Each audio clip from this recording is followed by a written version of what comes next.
വൻ വിജയം നേടിയ പല ചിത്രങ്ങളുടെയും രണ്ടാം ഭാഗം വരുമ്പോൾ കാണികൾക്ക് ആശങ്കയും ആവേശവും ഒക്കെ ഉണ്ടാകാറുണ്ട്. ഒന്നാം ഭാഗം വന്ന പ്രതീക്ഷകൾ നിലനിർത്താൻ രണ്ടാം ഭാഗത്തിന് കഴിയുമോ എന്നാണ് മിക്കവാറും പേരുടെ ചിന്തകൾ. സമീപകാലത്ത് വൺ ഹിറ്റായ ദുരന്തർ എന്ന സിനിമയുടെ രണ്ടാം ഭാഗം തിയേറ്ററുകളിലെത്തിയപ്പോൾ ആശങ്കകളെല്ലാം ഒഴിയുന്ന കാഴ്ചയാണ് കാണുന്നത്. ഏതാണ്ട് 3 മണിക്കൂർ 49 മിനിറ്റുള്ള ഒരു സിനിമ ഒരു നിമിഷം പോലും ബോറടിപ്പിക്കുന്നില്ല എന്നാണ് പ്രേക്ഷകരുടെ പ്രതികരണം. അവസാന നിമിഷം വരെ പ്രേക്ഷകരെ മുൾമുനയിൽ നിർത്താൻ സംവിധായകൻ ആദിത്യ ധരന് സാധിച്ചതോടെ ഈ ഭാഗവും വൻ വിജയത്തിലേക്ക് നീങ്ങുകയാണ്. നമ്മൾ ഹോളിവുഡിലൊക്കെ കാണുന്ന പോലെ ഓസ്റ്റിൻ മാർട്ടിൽ കാറിൽ പായുന്ന അല്ലെങ്കിൽ ഹെലികോപ്റ്റർ ചേസ് നടത്തുന്ന ക്ലബ്ബുകളിൽ മദ്യവും മദ്രാശിയുമായി ഉല്ലസിക്കുന്ന ഒരു ചാരൻ്റെ കഥയല്ല ദുരന്തർ. ശത്രുരാജ്യത്ത് ഏറ്റവും മോശമായ രീതിയിൽ ജീവിക്കേണ്ട തെരുവ് ഗുണ്ടകളുടെ പോലും തല്ലുകൊള്ളേണ്ട യഥാർത്ഥ ചാരന്മാരുടെ കഥയാണത്. രൺവീറിന്റെ കരിയറിലെ ഏറ്റവും മികച്ച പ്രകടനമായി തന്നെ ഈ സിനിമ അറിയപ്പെടും. ആദ്യ ഭാഗത്തിലെ പോലെ എല്ലാ നടീനടന്മാരും അവരവരുടെ വേഷങ്ങൾ മികച്ച രീതിയിൽ അവതരിപ്പിച്ചിട്ടുണ്ട്. മേജർ ഇക്ബാലായി എത്തിയ അർജുൻ രാംപാൽ, SP അസ്ലമായി വരുന്ന സഞ്ജയ് ദത്ത്, അജയ് സന്യാലായി വേഷമിട്ട ആർ മാധവനൊക്കെ ഗംഭീര പ്രകടനമാണ് നടത്തിയിരിക്കുന്നത്. ആദ്യ ഭാഗത്തിൽ ഇന്ത്യൻ ചാരന്മാർ പാകിസ്ഥാനിലെ അധോലോകത്തിൽ നുഴഞ്ഞു കയറി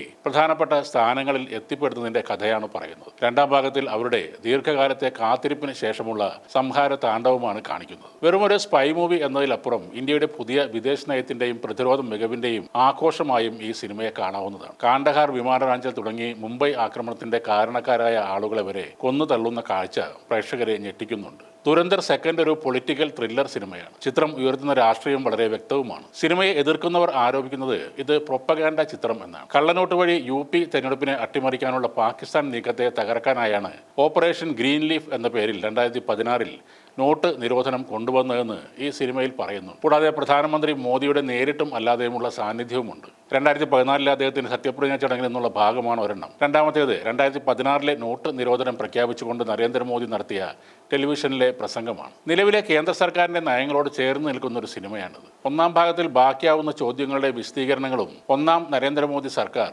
നോട്ട് നിരോധനം, മരണാസന്നനായ ദാവൂദ് ഇബ്രാഹിം ഇതെല്ലാം ചേർത്ത് വെച്ചതാണ് ഈ സിനിമ. പ്രൊപ്പഗാൻഡ ആണോ എന്ന് ചോദിച്ചാൽ ഇത് പ്രൊപ്പഗാൻഡ തന്നെയാണ്. ദേശസ്നേഹവും രാജ്യത്തിനായുള്ള പ്രതികാരവും പാകിസ്ഥാൻ എന്ന ചിരകാല ശത്രുവിനെ തകർക്കലും ഒക്കെയാണ് ആ പ്രൊപ്പഗാൻഡ. അതിലൊരു തെറ്റും പറയാനുമില്ല. നേരത്തെ ദുരന്തർ ആദ്യ ഭാഗം വന്നപ്പോൾ അതൊരു പ്രൊപ്പഗാൻഡ സിനിമയാണെന്ന് പറഞ്ഞ ആളാണ് ധ്രുവ് രാത്തി. കൊലയും കൊള്ളയും നടത്തുന്ന ലഹരിക്കടിമയ റഹ്മാൻ ദക്കൈത്ത് എന്ന കഥാപാത്രത്തെ സിനിമ ഗ്ലോറിഫൈ ചെയ്തെന്ന് വരെ ധ്രുവ് പറഞ്ഞിരുന്നു. ആ കഥാപാത്രത്തിന്റെ അന്ത്യം ധ്രുവ് രാത്തി ചിലപ്പോൾ മറന്നുപോയതാവും. എന്തിലും ഏതിലും സംഘപരിവാർ വിരോധം ഉന്നയിക്കുന്നവർ ദേശീയതയെ ഉയർത്തിപ്പിടിക്കുന്ന ഇത്തരം സിനിമകളെയും അക്കൂട്ടത്തിൽ പെടുത്തി വിമർശിക്കുകയാണ്. ഒരു ഇന്ത്യക്കാരനെ അഭിമാനത്തോടെ ആവേശത്തോടെ കണ്ടിരിക്കാവുന്ന ഒരു സിനിമയാണ് ദുരന്തർ സെക്കൻഡ് പാർട്ട്.